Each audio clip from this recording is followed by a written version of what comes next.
উহুদের এই ময়দানে যদি রাত্র 2টার পরে আসেন মেশকের ঘ্রাণ বের হইতে থাকে। ওখানেই তো নবীর জন্য দ্বীনের নিসবতে জীবন দিয়েছে রাসূলের কলিজার টুকরা আপন চাচা বীর আমির হামজা, যার কলিজা বের করে আবু সুফিয়ানের স্ত্রী হিন্দা চাবায়া চাবায়া খাইছিল। এরে নবীর উম্মতের দল ও উহুদের ময়দানে পয়গম্বরের আরেকজন সাহাবী হানজালা রাদিয়াল্লাহু তাআলা আনহু বাসর রাতে চলে আসছে। গোসল না করিয়া নবী নাই খবর শুইনা হাজির। ও আল্লাহর বান্দারা, তোমার নেতার বিরুদ্ধে নেত্রীর বিরুদ্ধে কথা বললে তুমি আন্দোলনে নামো, বিরোধিতা করো। নবীর বিরুদ্ধে কথা হয়, বলো তোমার আন্দোলন তখন কোথায় থাকে? ইসলামের বিরুদ্ধে কোরআনের বিরুদ্ধে কথা হবে, মুসলমান আন্দোলন করবে না, ঘরে বসে থাকবে, এটা কখনো হতে পারে না। নবী নাই খবর শুনিয়া সাহাবায়ে কেরাম ঘর থেকে দৌড়ায়, হানজালাও দৌড়ায়। 70 জন সাহাবা শহীদ হয়ে গেছেন। নবী বললেন এদের তাড়াতাড়ি জানাজা পড়ে দাফন দাও, গোসলের দরকার নাই। যেই পোশাকে তারা মরেছে, শহীদ হয়েছে, এই পোশাকে হাসরের ময়দান উঠবে। কিয়ামতের দিন এদের গায়ে রক্ত মাখা দেখবে। আল্লাহ ডাকবে, শহীদরা আসো, বিনা হিসাবে জান্নাতে যাও। হঠাৎ নবীর কানে একজন সাহাবিয়া মহিলা এসে বলেন, ইয়া রাসূলুল্লাহ, শাহাদাত বরণকারী সাহাবাদেরকে আপনি বিনা গোসলে জানাজা পড়ায় কবর দেন। একজন সাহাবী তারে আপনি বিনা গোসলে কবর দিবেন না। হানজালা ফরজ গোসল অবস্থায় চলে আসছেন, গোসল করে নাই, শুনছেন নবী নাই, অমনি দৌড়ায় চলে আসছে তরবারি নিয়ে।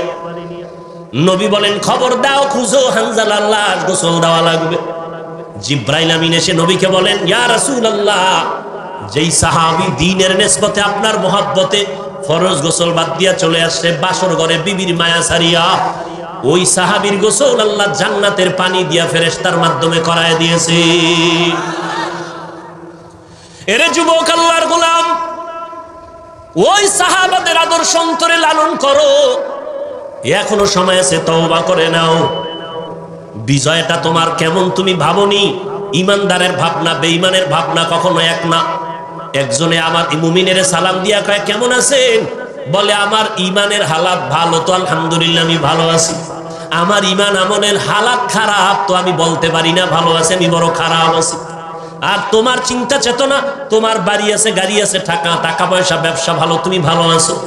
নামাজ যে পড়লা না, এই বিষয়ে তোমার ভালো মন্দের কোনো বিচার হলো না। এখনো সময় আছে, তওবা করে নাও।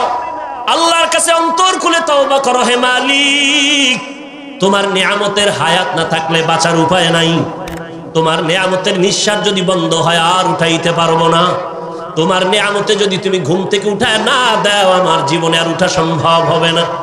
ও আল্লাহ, জীবনটা শুধু নিয়ামত পাইলাম, কিন্তু শুকর আদায় করতে পারলাম না। হাতের শুকর আদায় করতে পারি নাই। তোমার দেওয়া চোখের নিয়ামতের শুকর আদায় করতে পারি নাই। তোমার দেয়া নিয়ামতের জবানের শুকর আদায় করতে পারি নাই। তোমার দেয়া নিয়ামত চোখের শুকর আদায় করতে পারি নাই। কোনদিন কোরআন শরীফ হাতে নিলাম না, চোখ দিয়া তাকায় দেখলাম না, জবান দিয়া কোরআন তেলাওয়াত করতে পারলাম না। জীবনে অনেক কিছু চোখ দিয়া দীর্ঘ টাইম তাকাইয়া দেখছি, কিন্তু 1 মিনিটের জন্য কোরআনের দিয়ে তাকাইয়া সহ্য করে দেখতে পারি নাই।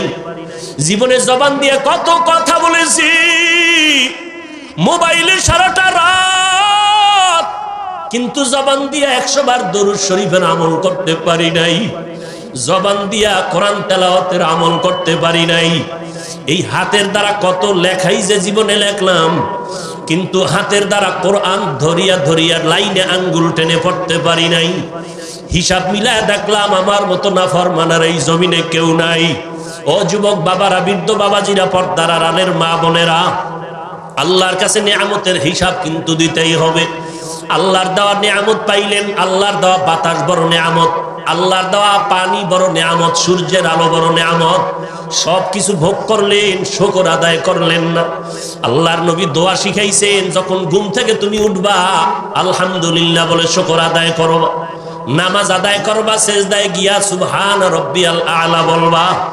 আজকে ঘুম পাইয়া ঘুমাইলা, ফজরের আজান কানে আসলো, মসজিদে হাজির হতে পারলাম না, এখনো সময় আছে, তওবা করে নাও।